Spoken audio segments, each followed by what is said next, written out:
Business நல்லா சமுதாயத்தில் நமக்கு ஒரு மதிப்பு வேணும். கரெக்ட் தானே? வேணும் வேண்டாமா? வேணும். ஏன் உலகம் பெருமையானவர்களை தான் மதிக்கும். கரெக்ட் தானே? கர்த்தர் அப்படி பாதத்துல பொறுமையா காத்துக்கு என்ன பண்ணுவார்? எப்படி காட்டு நான் உங்களை கீர்த்தியும் புகழ்ச்சியுமாக வைப்பேன். எழுதி பிரகாசிக்கும் ஒளி வந்தது. கர்த்தருடைய மகிமை உண்மையில் உதித்தது. கர்த்தர் உண்மையில் பிரியமாக இருக்கிறார். கோரேசுக்கு சொல்லிக் கொடுக்கிறார். கோரேசுக்கு ஒரு மனிதன் இருக்கார் பைபிள்ல. 48 அதிகாரம் முதல் வருஷம் இந்த கோரேசை பத்தி எப்படி சொல்றாரு பாருங்க. கர்த்தர்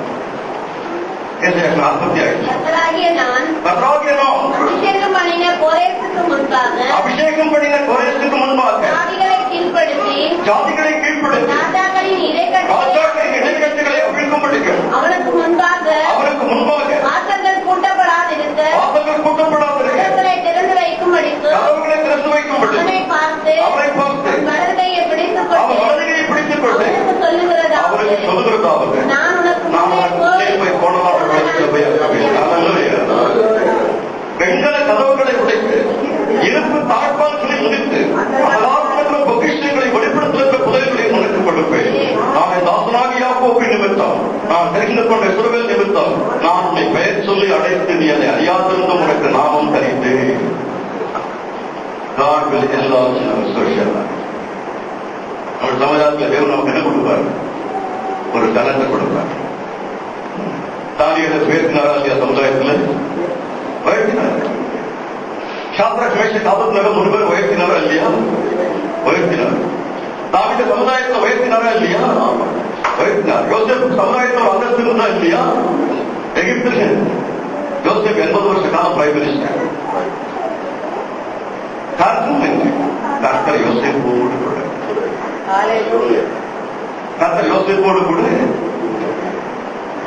நம்முடைய சமுதாயத்தில் நம்ம உயர்த்த விரும்புகிறோம். நமக்கு ஒரு மதிப்பு இருக்கிற சமுதாயத்தில் அந்த மதிப்பை நாம தேடிக்க முடியாது. யார் தேடி கொடுப்பாரு? கர்த்தர் தேடி கொடுப்பாரு. கர்த்தர் தன்னுடைய பிள்ளைகளை கனப்படுத்துவார். போலீஸ்க்கு ஒரு கடிதம் கொடுக்கிறார். யோசுவா சொல்ற நானும் விகாரமா இல்ல கர்த்தரையே தாவீது போல நடிச்சு நீங்க கர்த்தர் கனப்படுத்துகிறார். நான் உங்கள் எல்லைகளை நீங்கள் போகும்போது வெறுமையாய் போவதில்லை. என்ன சொல்றாரு? நீ போகும்போது வெறுமையாய் போவதில்லை. ஒன்றே ஒன்றுதான் உலகம் பாருங்க. ஒருவேளை ஃப்ரம் நான் கிறிஸ்டியன் பேக்ரவுண்ட் இயேசுவை அறியாத சூழ்நிலைகளில் இருந்து குடும்பங்களில் இருந்து நாம் கர்த்தரை அறிந்து கொண்ட பிறகு வளரும்போது ஒன்றே ஒன்றுதான் நம்முடைய சொந்த ஜனங்கள் அவங்க சுற்றிருக்கிறோம் பார்ப்பாங்க. ஏசி ஏசுன்னு ஓடுறாரு. ஏசி என்ன செஞ்சாங்க? அவ்வளவுதான். நான் அபிஷேகம் பண்ண பெற்றேன், ஞானஸ்தானம் பெற்றேன், நான் இந்த காட்சிக்கு போறேன், அந்த காட்சிக்கு போறேன், எனக்கு எவ்வளவு தெரியும், அவ்வளவு தருவதுலாம் வேணாம். உனக்கு ஏசி என்ன பண்ண கரெக்டுதாங்க? ஆட்டோமேட்டிக் என்ன எனக்கு எதை பற்றி பாக்குறாங்க? உனக்கு ஏசு என்ன பண்ண? ஏசுன்னு ஓடுனிய. நான் 27-30 வருஷத்துக்கு முன்னாடி இயேசு சொந்த ரட்சகராக ஏற்றுக்கொண்டேன். ரொம்ப கஷ்டத்துல இருக்கு. ரொம்ப கஷ்டம். எதை சொன்னாலும் நம்முடைய ஜனங்க ஒத்துக்கும். இயேசு சொந்த ரட்சகராக ஏற்றுக்கிட்டு அவர் பின்னாடி நீ போறேன்னா அதை ஒத்துக்க. என்ன பிசாசு ஒரு மெம்பர்ஷிப் பண்ணிட்டு அவனுக்கு சப்ஸ்டியூஷன் போதா இல்லையா? ஏன் அந்த சர்ச்சில் இருந்து சர்ச்சைக்கு வந்தா இது சப்ஸ்டியூஷன் போகுது. கரெக்டா இல்லையா? பிசாசு எதவாக ஒத்துக்கும். அது எது தலையெழுத்து பிரகாரம் நடக்கும். எது தலையெழுத்து பிரகாரம் நடக்குது முதல்ல சொல்றோம். கர்த்தருடைய பிள்ளைகள் ஒரு நாள் தலையெழுத்து பேசக்கூடாது. 12 வருஷம் பெரும்பாடு ஊர் ஜனங்கள் சொல்லியிருக்கான். அவன் தலையெழுத்து 12 வருஷமா அப்படி இருந்துடும். நான் இந்த விதவிக்காக செத்து போனதுன்னே சொல்லியிருக்கோம் ஊர் ஜனம். அவன் தலையெழுத்து புருஷனும் போயிட்டா இப்ப புள்ளியும் போயிடுச்சியா? கரெக்டு தானே இல்லையா? சொல்லுமா சொல்லாதா? இன்னைக்கு நம்மள யாராவது பார்த்து 2010 நீங்க தலையெழுத்து பார்த்தீங்க யானை சொல்லி உட்காந்து சொல்லுவாங்க. நம்முடைய தலையெழுத்த கர்த்தர் மாத்தினா என்ன பார்த்து யாரா கந்த தலையெழுத்து பேசிட்டு சொல்ல முடியுமா? 30 வருஷத்துக்கு முன்னாடி என்ன இப்ப 27-28 வருஷம் கழிச்சு அதை பார்க்கிறார் ஒருத்தர் பார்த்து சமீபத்துல அன்னைக்கு ஏசுன்னு ஓட்டுனேன் எங்கேயோ சாக்கடையில போய் விழுந்துட்டேன்னு நினைச்சேன். 27 வருஷம் கழிச்சு பார்த்துட்டு சொல்றாரு இப்ப மகாலட்சுமி தாழ்வ மாட்டாங்க. அன்னைக்கு அவதான் இருந்தா இன்னைக்கு அவதான் இருக்கா. நம்மள பார்த்து இந்த கருத்து கருத்து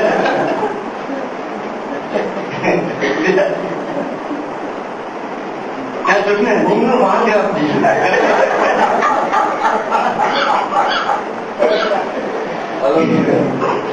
ஒரு ஜனங்க என்ன எதிர்பார்க்குது நம்ம கிட்ட? கர்த்தர் கருத்தை போல கர்த்தர் செய்வார். சமுதாயத்தில் நம்முடைய பதையை நிமிர்ந்து நடக்க செய்கிறது. எகிப்துக்கு அடிமைத்தனத்திலிருந்து வெளியில கொண்டு அப்படியே வெறும் கையில அனுப்பல.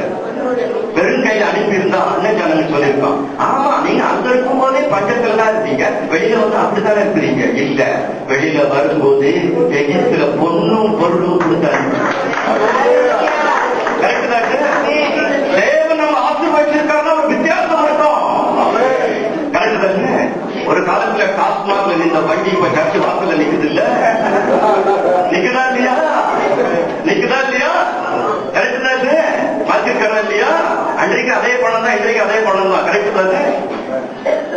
God will enlarge in our social life. கர்த்தர் வெறுமையா ஒன்று அனுப்பிடல. 3 நாட்கள் ஏற்று பிரசங்கம் பண்ணார். வெறுமையா வச்சாரு. 5 அப்பா 2 பேரை கொண்டு 5000 பேர் போஷிச்சாரு. போஷிச்சது மட்டும் இல்ல, கர்த்தரை பின்பற்றின 12 பேருக்கு 12 கூட அங்க சாப்பிட்டவெல்லாம் வயிறாரதான் சாப்பிட்டுருப்போம். அவனுக்கெல்லாம் கூட தெரியாது. அப்போஸ்தலருக்கு மட்டும்தான் கூட. அதே மாதிரிதான் ஊழியம் செய்தவனுக்கு ரிசர்வ்டு கிரேஸ்னு ஒண்ணு வச்சிருப்பாரு ஆண்டவர்.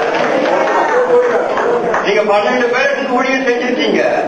அதுக்கு அவங்க சும்மா அனுப்பணும். அப்பதான் சாப்பிட்டு மீதி இருக்கிறத பொட்டலம் கட்டி டிஃபன் எடுத்துன்னு போறான். நீ அப்படி கிடையாது, உங்களை கூட வச்சிருக்கிற. கரெக்ட் தானே? 12 கூட. இந்த சோசியல் லைஃப் நமக்கு நமக்கு ரிசர்வ்டு கிரேஸ் வச்சிருப்பேன். எப்ப ரிசர்வ்டு கிரேஸ் எப்ப நம்ம ரிசர்வ் பண்ண யூஸ் படுத்துவோம். கரெக்ட் தானே?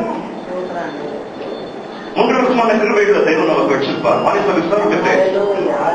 Second is the prevenient grace. Third is the special grace. In our social life, we need a reserved grace.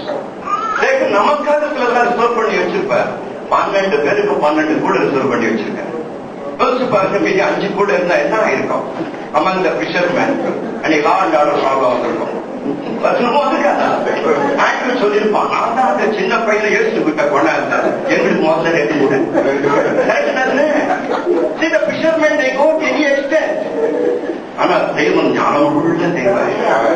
நம்முடைய தேவன் ஞானம் உள்ள தெய்வம். 12 பேர் ஆடாத ஒரு கூட. இப்ப பேரு ஒரு கூட ஃபுல்லா வீடு எடுத்து வீட்டுக்கு வர அப்பவும் கூட.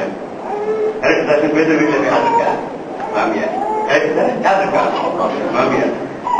ஏசுன்னு போன பாண்டி மாப்பிள்ள போய் கூடையோட வளர்ப்பாரு. அன்னைக்கு என்ன தெரிஞ்ச வரைக்கும் என்னன்னா, அன்னைக்கு அந்த கூட